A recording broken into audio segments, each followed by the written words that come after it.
नमस्कार मित्रों।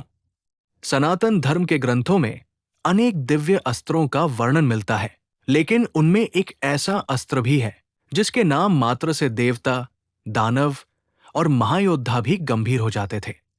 वो अस्त्र था ब्रह्मास्त्र। कहा जाता है कि ये भगवान ब्रह्मा का सबसे शक्तिशाली दिव्य अस्त्र था। लेकिन ब्रह्मास्त्र की उत्पत्ति कैसे हुई, इसे सबसे पहले किसने प्राप्त किया और इसके प्रयोग के इतने कठोर नियम क्यों बनाए गए, आइए जानते हैं इसकी अद्भुत कथा। सृष्टि के आरंभिक काल में जब अधर्म और असुरों का प्रभाव बढ़ने लगा, तब देवताओं ने भगवान ब्रह्मा से प्रार्थना की कि धर्म की रक्षा के लिए उन्हें एक ऐसी दिव्य शक्ति प्रदान की जाए जिसका प्रयोग केवल अंतिम और अत्यंत आवश्यक परिस्थिति में किया जा सके। भगवान ब्रह्मा ने देवताओं की प्रार्थना स्वीकार की और अपनी दिव्य तपशक्ति तथा वैदिक मंत्रों से एक अद्भुत अस्त्र की रचना की। यही अस्त्र आगे चलकर ब्रह्मास्त्र कहलाया। यह कोई साधारण हथियार नहीं था। इसकी शक्ति मंत्रों से जागृत होती थी। इसे चलाने के लिए केवल बल ही नहीं, बल्कि मन की पवित्रता, कठोर तपस्या और गुरु से प्राप्त दीक्षा भी आवश्यक मानी जाती थी। इसलिए हर योद्धा ब्रह्मास्त्र का अधिकारी नहीं बन सकता था। समय के साथ भगवान ब्रह्मा ने इस दिव्य अस्त्र का ज्ञान कुछ महान ऋषियों को प्रदान किया। महर्षि विश्वामित्र उन महान तपस्वियों में थे जिन्हें अनेक दिव्य अस्त्रों का ज्ञान प्राप्त था। बाद में उन्होंने भगवान श्रीराम और लक्ष्मण को भी दिव्य अस्त्र विद्या का उपदेश दिया। रामायण में कई स्थानों पर ब्रह्मास्त्र का उल्लेख मिलता है, जहां उसका प्रयोग केवल धर्म की रक्षा के लिए किया गया। रावण और उसका पुत्र मेघनाद भी कठोर तपस्या के कारण अनेक दिव्य अस्त्रों का ज्ञान प्राप्त कर चुके थे।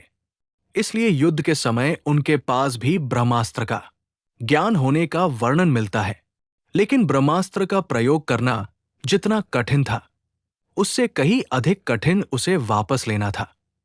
यदि किसी योद्धा को ब्रह्मास्त्र का उपसंहार नहीं आता, तो वो भयंकर विनाश का कारण बन सकता था। महाभारत में भी ब्रह्मास्त्र का विशेष महत्व बताया गया है। गुरु द्रोणाचार्य को इसका ज्ञान था। उन्होंने अर्जुन और अपने पुत्र अश्वत्थामा को भी इसकी शिक्षा दी। अर्जुन ने कठोर तप, गुरु भक्ति और अनुशासन के कारण इस दिव्य अस्त्र पर पूर्ण अधिकार प्राप्त किया। महाभारत युद्ध समाप्त होने के बाद एक अत्यंत मार्मिक घटना घटी। क्रोध और प्रतिशोध से भरकर अश्वत्थामा ने ब्रह्मास्त्र का प्रयोग किया। अर्जुन ने भी उसके उत्तर में ब्रह्मास्त्र छोड़ दिया। जब दोनों दिव्य अस्त्र आमने सामने आए, तब आकाश में भयंकर प्रकाश फैल गया। पृथ्वी कांपने लगी और ऐसा लगा मानो संपूर्ण सृष्टि संकट में पड़ जाएगी। उसी समय महर्षि व्यास और महर्षि नारद वहां प्रकट हुए। उन्होंने दोनों योद्धाओं को आदेश दिया कि वे अपने अपने ब्रह्मास्त्र वापस ले लें।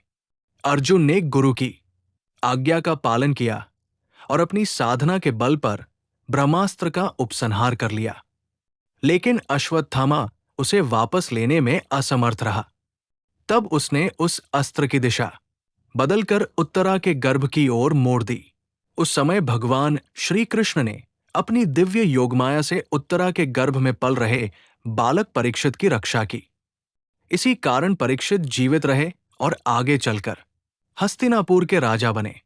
ये प्रसंग हमें बताता है कि दिव्य शक्तियों का उपयोग क्रोध और प्रतिशोध के लिए नहीं, बल्कि केवल धर्म की रक्षा के लिए होना चाहिए। शास्त्रों के अनुसार ब्रह्मास्त्र का प्रयोग अंतिम विकल्प माना गया था। इसके उपयोग से पहले अनेक बार विचार करना आवश्यक था।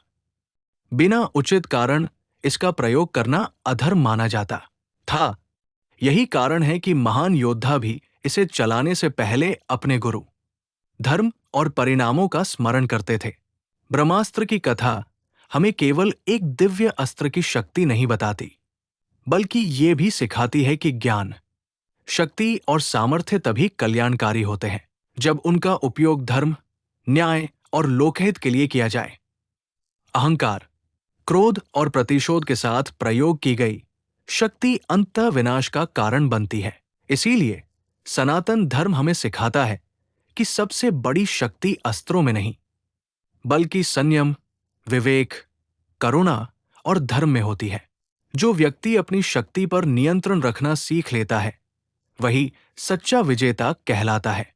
यदि आपको ब्रह्मास्त्र की उत्पत्ति और उसका ये रहस्य पसंद आया हो, तो वीडियो को लाइक करें, अपने मित्रों और परिवार के साथ साझा करें और सनातन धर्म की ऐसी ही दुर्लभ एवं ज्ञानवर्धक कथाओं के लिए हमारे चैनल को सब्सक्राइब करना न भूलें।